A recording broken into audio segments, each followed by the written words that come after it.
Doppler effect,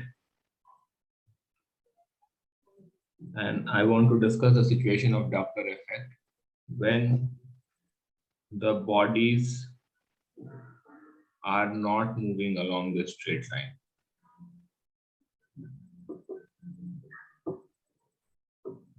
See, Doppler effect का जो formula मैंने बताया आपको वो स्ट्रेट लाइन के लिए है.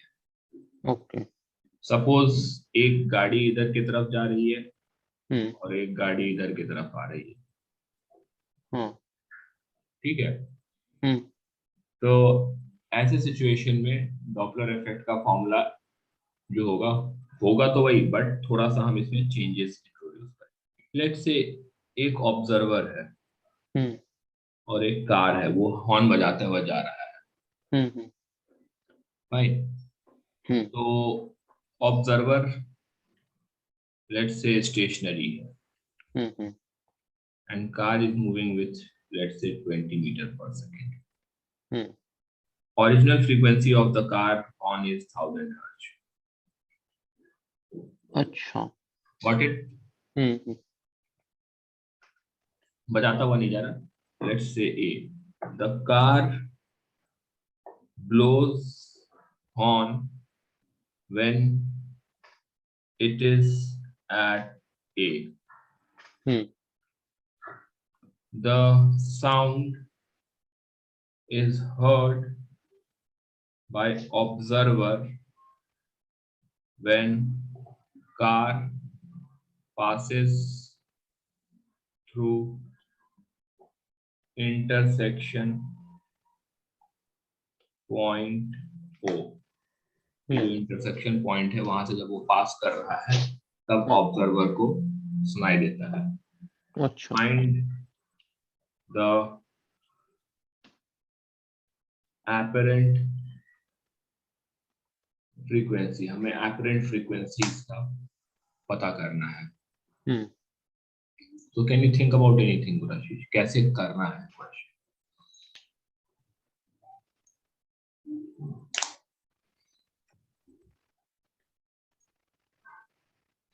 चलिए मैं यहाँ पे आपको बताता हूँ how to solve this question. ठीक है. In such cases we take component of velocity along a line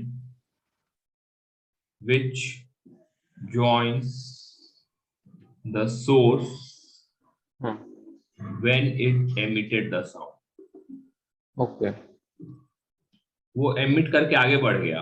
जिस पॉइंट पे emit किया उस पॉइंट को आपको लेना है. And observer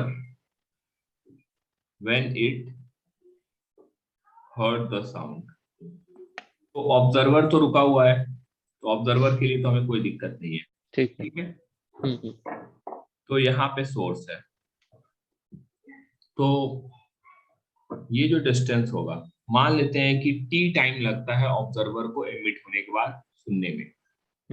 late t is the time between sound emitted and observed. So t time में ये s कहाँ पे आ गया? p पे आ गया, मतलब ये डिस्टेंस 20t हो जाएगा. अच्छा. ओके. और ये यहाँ से यहाँ साउंड आ गया और साउंड का स्पीड 330 है, तो ये डिस्टेंस 330t हो जाएगा. सपोज ये एंगल मैं थीटा लेता हूँ, तो cos थीटा क्या हो जाएगा? cos theta is 20t divided by 330t. 1/15 I guess. No, 1/16.5. 1/16.5. So let's keep it as 2/33. Is it fine, Rashish? Yes, sir. तो हमारे पास एंगल पता चल गया. ठीक है. तो इसका कंपोनेंट इधर की तरफ लेंगे. राइट. ये हो जाएगा 20 cos थीटा. 20 ठीक cos थीटा. उतनी वेलोसिटी को लेकर. ठीक है. 20 cos थीटा. सो डॉपलर इफेक्ट का जो फॉर्मूला होता है new apparent, that is c minus vo c minus vs into new होता है. सोर्स टू ऑब्जर्वर पॉजिटिव लेते हैं हाँ। तो ये जो होगा वो पॉजिटिव होगा, वेलोसिटी ऑफ सोर्स, ऑब्जर्वर का 0 होगा, तो ये जगह 330 माइनस 0, 330 माइनस वीएस, तो ये हमें कितना लेना है, 20 cos 20 थीटा लेना cos है, थीटा। हाँ। इंटू 1000 कर देना है, cos हाँ। थीटा 2/33 यहाँ पुट कर देंगे आप, fine. You will get your answer. Okay. तो ये एक इम्पॉर्टेंट, समटाइम्स देखिए अब यहाँ पे वेलोसिटी का है गुरुजी, समटाइम्स एक्सेलरेशन भी दिया जा सकता है ओके। कि कार एक्सेलरेट कर रहा है, ये ऑब्जर्वर एक्सेलरेट कर रहा है, हम्म।